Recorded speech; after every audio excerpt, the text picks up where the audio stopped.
अब समझते हैं कि एंजाइम की क्या क्या प्रॉपर्टीज़ होती हैं। किसी एंजाइम कैटालिसिस और बायोकेमिकल कैटालिसिस में जो एंजाइम हम लोग इस्तेमाल करते हैं, जो एंजाइम का यूज़ किया जाता है, कि उनकी तो एंजाइम कैटालिस्ट की क्या क्या विशेषताएं हैं, क्या क्या प्रॉपर्टीज़ है, अब हम लोग इसके बारे में जानते हैं। सबसे पहली प्रॉपर्टी है कि enzyme catalyst and enzymes catalyse many reaction in animal and plant such as oxidation, reduction, hydrolysis etcetera. Enzyme basically क्या करते हैं, बहुत सारी इवन एनिमल और प्लांट में नहीं, ह्यूमन बींग्स में भी जो है बहुत सारी ऐसी रिएक्शंस होती हैं जो कैटलाइज करता है एंजाइम, जिनमें से जैसे ऑक्सीडेशन है या रिडक्शन है, हाइड्रोलिसिस है, इस तरह से। सेकंड पॉइंट है enzyme are very specific in their action. Enzyme का जो रोल है वो बहुत ही स्पेसिफिक होता है, बहुत ही विशिष्ट होता है। विशिष्ट किस वजह से होता है, जैसे one enzyme catalyse only one reaction, और सिंपली एक एंजाइम किसी एक ही रिएक्शन को कैटलाइज कर सकता है। सेम वही एंजाइम किसी और रिएक्शन के लिए कैटलाइज उसको कर दे, ऐसा ज़रूरी नहीं है, और ऑलमोस्ट नहीं करता है। इसलिए enzyme are very very specific in nature. जो हम लोग दूसरे कैटलिस्ट पढ़ते हैं ना, उससे बहुत ज़्यादा स्पेसिफिक होते हैं एंजाइम कैटलिसिस।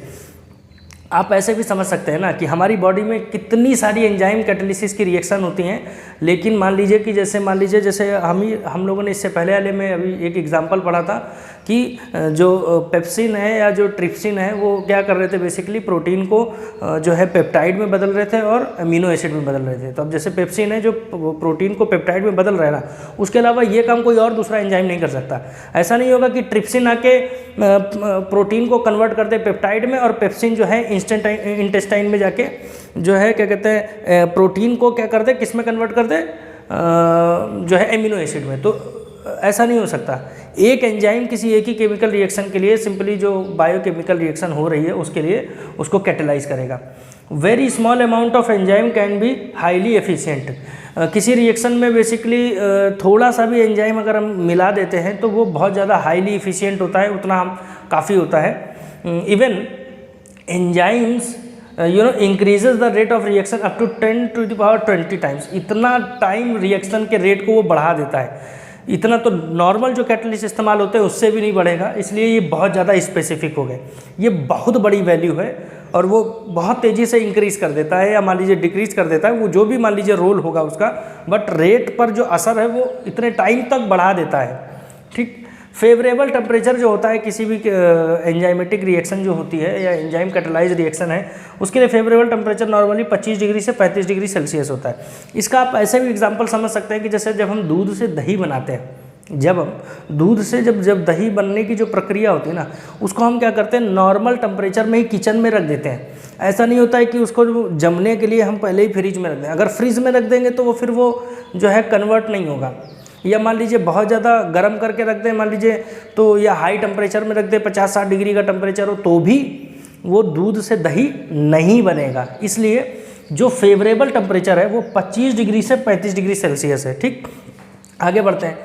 अब जो इसमें फेवरेबल पीएच रेंज जो होती है, मतलब पीएच रेंज का मतलब है कि जो भी सॉल्यूशन बनता है, बेसिकली क्या होता है कि जब एंजाइम किसी रिएक्शन में इस्तेमाल किया जाता है ना, तो वो क्या होता है कि उसको वाटर में डिजॉल्व हो जाता है बेसिकली। तो जो अब डिजॉल्व हो जाएगा तो एक तरह का वो कोलाइडल सॉल्यूशन बना लेता है। ठीक, अब कोलाइडल सॉल्यूशन बना ले तो उसकी कुछ ना कुछ एक पीएच रेंज होगी ना, तो बेसिकली जो उनकी एक्टिविटी होती है ना, बेसिकली इस पीएच रेंज में होती है। यानी एंजाइम की पीएच अगर आप देखेंगे ना, एंजाइमेटिक रिएक्शन की जो बेसिकली पीएच होती है ना, तो वो जो एंजाइम एक्टिव रहेगा किस पीएच रेंज पर, तो वो है 5 से 7, 5 to 7। अगर मान लीजिए बहुत कम हो जाएगा, हाईली एसिडिक कंडीशन हो जाए, यानी कि 2-3 के पास, या मान लीजिए 1 पीएच हो जाए, तो भी एंजाइम काम नहीं करेंगे, या 7 से ऊपर हो जाए तो भी एंजाइम काम नहीं करते हैं, इनएक्टिव हो जाते हैं। बढ़ते हैं नेक्स्ट।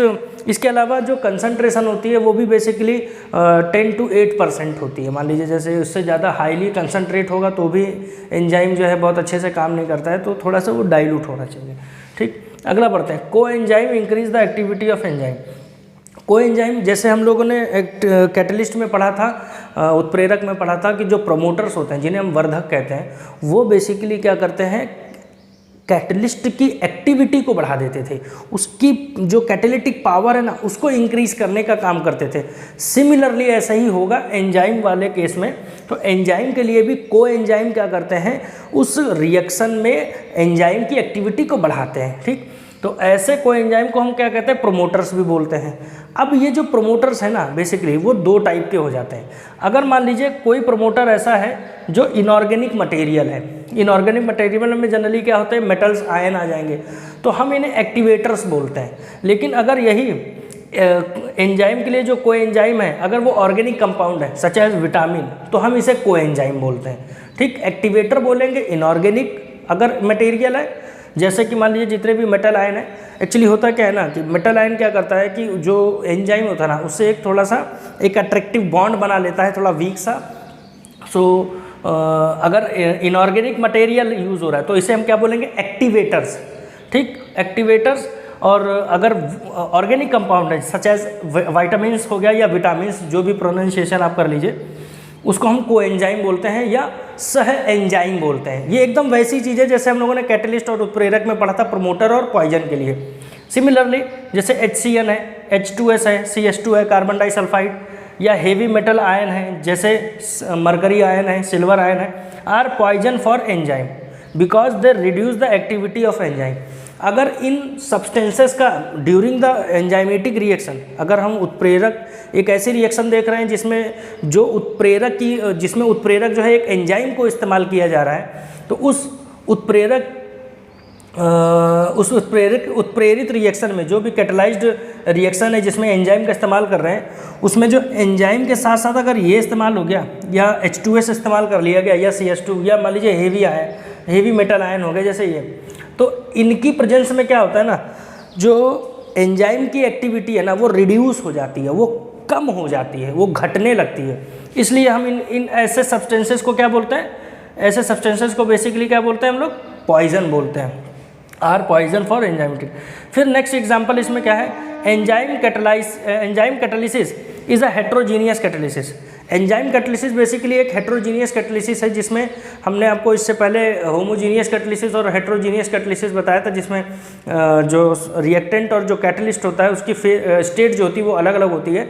अगर फेज वैल्यू 1 है तो होमोजीनियस, और फेज वैल्यू मोर देन 1 है तो हेट्रोजीनियस कैटालिसिस या विस्मांगी उत्प्रेरण कहलाता है। तो बेसिकली होता क्या है ना, जब एंजाइम कैटालिसिस क्या है, एंजाइम कैटालिसिस में बेसिकली एंजाइम जब वाटर में डिसॉल्व हो जाता है ना, तो जो सोल्यूशन बनता है ना, जो सॉल्यूशन होता है वो कोलाइडल सोल्यूशन होता है। एंड कोलाइडल सोल्यूशन जो है वो एक हेट्रोजीनियस सोल्यूशन होता है। सो इसलिए एंजाइम की जो कैटालिसिस है ना वो भी हेट्रोजीनियस कैटालिसिस हो जाती है।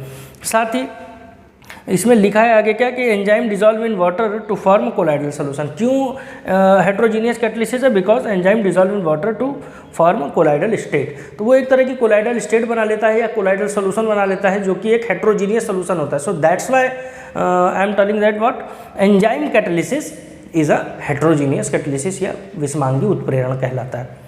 नेक्स्ट है enzyme solution is as we already know that what enzyme solution is colloidal solution, hence in presence of electrolyte it coagulates and becomes inactive. अगर किसी एंजाइमेटिक रिएक्शन में अगर हमको इलेक्ट्रोलाइट मिला दे, सच एज NaCl है, aluminium chloride है, magnesium chloride है, एल्युमिनियम सल्फेट है, या सिंपली जो इलेक्ट्रोलाइट तो आप जानते ही होंगे जो आसानी से आयंस में टूट जाते हैं उन्हें हम इलेक्ट्रोलाइट बोलते हैं, जो आयंस में नहीं टूटते हैं उन्हें हम नॉन इलेक्ट्रोलाइट। एक वैद्युत अपघट्य होता है और एक वैद्युत अनअपघट्य होता है। जो आयंस में टूट जाए वो आपका क्या हो जाएगा, वैद्युत अपघट्य या इलेक्ट्रोलाइट, और अगर जो नहीं टूटता है नॉन इलेक्ट्रोलाइट। तो इसमें क्या है, enzyme solution is colloidal solution in presence of electrolyte it coagulate and become inactive.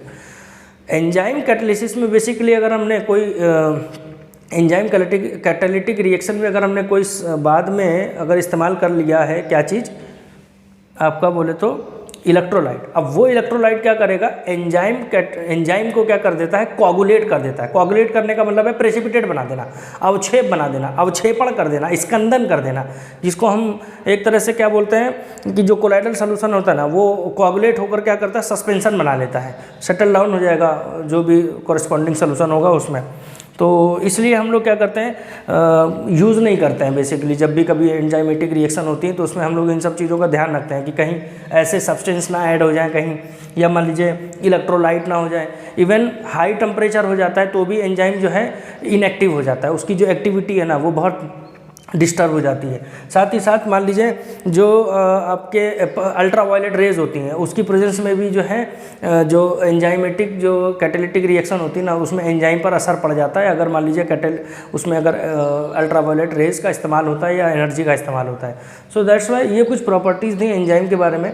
इसके साथ ही अलावा और भी बहुत सारी प्रॉपर्टीज़ होती है, जैसे ये इलेक्ट्रो जो आपका इक्विलिब्रियम पॉइंट होता है, सेम जैसे वो डिस्टर्ब नहीं करता है वैसे ये भी डिस्टर्ब नहीं करता है। हाँ, लेकिन जो टाइम लगता है ना उसको बहुत जल्दी ले आएगा। अब आप देख सकते हैं ना रेट ऑफ रिएक्शन में इतना ज़्यादा अगर चेंज वो ला रहा है तो इसका मतलब है कहीं ना कहीं कि जो समय नॉर्मल कैटलिस्ट कम करेगा उससे बहुत ज़्यादा समय कम कर देगा एकदम। एंजाइम में जब भी कभी एंजाइम कैटलाइज्ड रिएक्शन होती है ना उसमें बहुत लो एक्टिवेशन एनर्जी की ज़रूरत होती है, क्योंकि ऑलरेडी एंजाइम इतनी उसकी एक्टिवेशन एनर्जी को कम कर देता है कि मॉलिक्यूल आसानी से रिएक्शन में पार्टिसिपेट कर लेते हैं। सो ये टोटल बातें रहीं एंजाइम की प्रॉपर्टीज़ के बारे में, और आपको लगभग एक क्वेश्चन इससे मिल जाता है। सो इसको बहुत अच्छे से लिख लीजिएगा, पढ़ लीजिएगा, याद कर लीजिएगा। ओके, इसे नोट कर लीजिए।